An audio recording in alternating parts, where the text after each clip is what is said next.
दोनों ही बयानात party policy हैं और दोनों ही बड़े सोचे समझे हैं। ये गुड कॉप और बैड कॉप खेल रहे हैं। जैसे पहले नवाज शरीफ साहब और शहबाज शरीफ साहब खेला करते थे। नवाज शरीफ साहब एंटी एस्टेब्लिशमेंट बयान देते थे और शहबाज शरीफ प्रो एस्टेब्लिशमेंट बयान देते थे। लेकिन जब इक़्तिदार करीब आता था तो दोनों एक हो जाते थे। जब कोई इख्तलाफ एस्टेब्लिशमेंट से होता था तब भी एक हो जाते थे। इसी तरह जरदारी साहब और बिलावल साहब भी गेम कर रहे हैं, पॉलिटिक्स कर रहे हैं। उनको पॉलिटिक्स करने का हक है। तो वो जो है जरदारी साहब चूंकि डीलर व्हीलर हैं, उन्होंने ही मुज़ाकरात करने होते हैं, उन्होंने ही बातें तय करनी होती है। तो इसलिए वो ऐसे मुसालिहाना बयान दे रहे हैं कि मुज़ाकरात के दरवाजे बंद ना हो।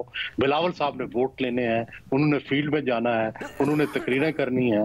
तो इसलिए वो एक एग्रेसिव टोन लेके जा रहे हैं। लेकिन दोनों का मकसद तो यही है कि पीपल्स पार्टी को ज्यादा से ज्यादा हिस्सा मिले। जरदारी साहब सुलह से लेना चाह रहे हैं, बिलावल साहब जो हैं वो लड़ाई से लेना चाह रहे हैं। लेकिन मकसद एक ही है कि पीपल्स पार्टी को ज्यादा से ज्यादा हिस्सा मिले। लेकिन सर, इससे कंफ्यूजन पैदा नहीं होगा, या फिर अगर आगे जाके शकूक शुबहात भी जाहिर करने हुए या अदम एतमाद होगा तो उसके ऊपर ये कहा भी जा सकता है कि जी जरदारी साहब को तो उस वक्त पूरा एतमाद था, तो इससे केस खराब नहीं हो रहा उनका, या फायदा होगा? नहीं, कुछ नहीं होता। यहाँ पाकिस्तान में हमने देखा है कि अल्टीमेटली दोनों जिस दिन कोई बड़ा फैसला होगा दोनों बैठ जाएंगे। जो पीपल्स पार्टी के मफाद में होगा, जो जरदारी साहब और बिलावल के मफाद में होगा, वो फैसला कर लेंगे। जैसे PMLN ने जो है वो पहले वोट को इज्जत दी की बात की और जब दूसरी तरफ जनरल बाजवा को वोट भी दे दिया था। तो ये दोनों साथ साथ चलते हैं। यही तरीका है पॉलिटिक्स का।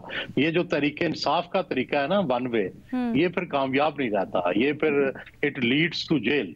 तो बेहतरीन तरीका यही है कि दोनों रास्ते खुले रखो और उधर से मुज़ाकरात करो, उधर से तसादम की पॉलिसी रखो, जिसके मुताबिक दरमियान में सेटिंग हो जाए, उस सेटिंग पे चल पड़ो।